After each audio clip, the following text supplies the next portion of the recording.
Hello there, Escambia County administrators. Are you aware that there is an important connection between our linked users, those users with parent portal accounts, and this contact that's located here in the dropdown?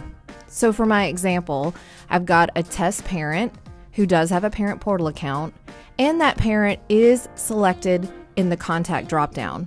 Now this student also has another parent with a parent portal account, and they are not selected in the dropdown.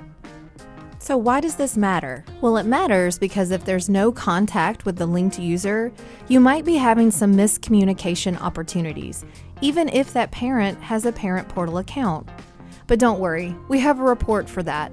Linked users not linked to a contact. And I'm going to show you how you can run this report today and figure out those parents with a parent portal account who need to be added to the dropdown. When you're on your district report screen, go ahead and scroll all the way to the bottom.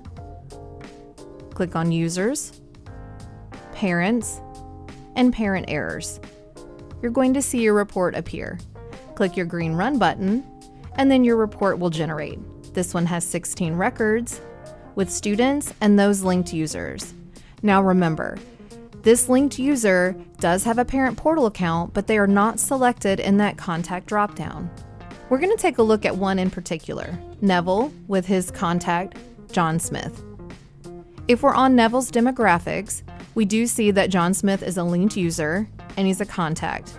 We go through our verification, select, and then we're going to save. Now, John Smith is going to receive those communications from teachers and administrators when primary contacts are selected in the communication module. So it's important to allow time for the data verification and contact linking process to occur. This ensures transparent communication between families and schools, reaching our goal of being all in.